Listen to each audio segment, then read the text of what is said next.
आज बात उस बाजार की जहां रातों रात किस्मत बदलती थी, लेकिन पिछले एक साल की कहानी डराने वाली है दोस्तों। रिकॉर्ड ऊंचाई से बिटकॉइन 50% से ज्यादा का गोता लगा चुका है और मीम कॉइन्स का राजा डॉज कॉइन तो जैसे वेंटिलेटर पर है।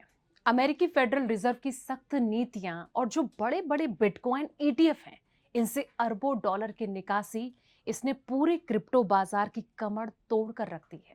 आम निवेशक पूछ रहा है कि क्या क्रिप्टो का जादू वाकई खत्म हो गया है या सिर्फ एक तूफान है जिसके बाद फिर धूप खिलेगी।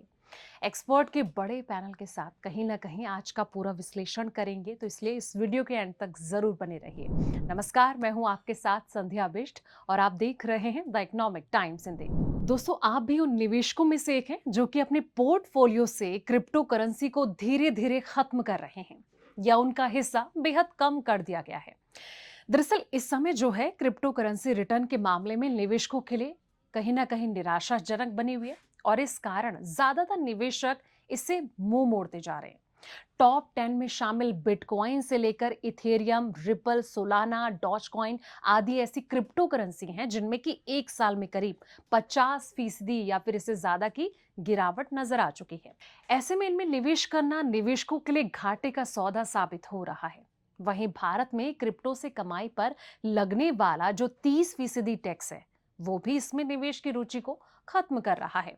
सबसे पॉपुलर बिटकॉइन क्रिप्टो करेंसी का बुरा हाल चल रहा है।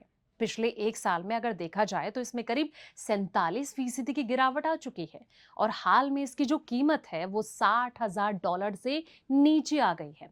अभी ये $63,900 के करीब है। पिछले साल अक्टूबर में ये $1,20,000 के पार चल रहा था। अब इसके बाद से आई जो ये गिरावट है अभी तक थमने का नाम ही नहीं ले रही है। अब सवाल ये आता है दोस्तों कि बिटकॉइन समेत क्रिप्टो में आखिर ये गिरावट क्यों है। बिटकॉइन समेत जो दूसरी प्रमुख करेंसी है, इसमें गिरावट किसी एक वजह से नहीं है, बल्कि कई कारण इसके साथ असर का परिणाम बनते जा रहे हैं। बिट डेल्टा इंडिया के सीईओ विकास एम सचदेवा के मुताबिक बिटकॉइन में संस्थागत निवेशकों की जो मांग है वो कमजोर हुई है।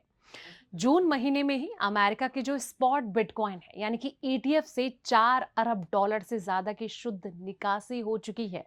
और इसके अलावा पश्चिम एशिया में बढ़ते भू राजनीतिक तनाव, कच्चे तेल की ऊंची कीमतें, लगातार बनी महंगाई की चिंताओं ने जो है अमेरिकी ब्याज दरों को लेकर निवेशकों की जो उम्मीदें हैं इनको बदल कर रख दिया है।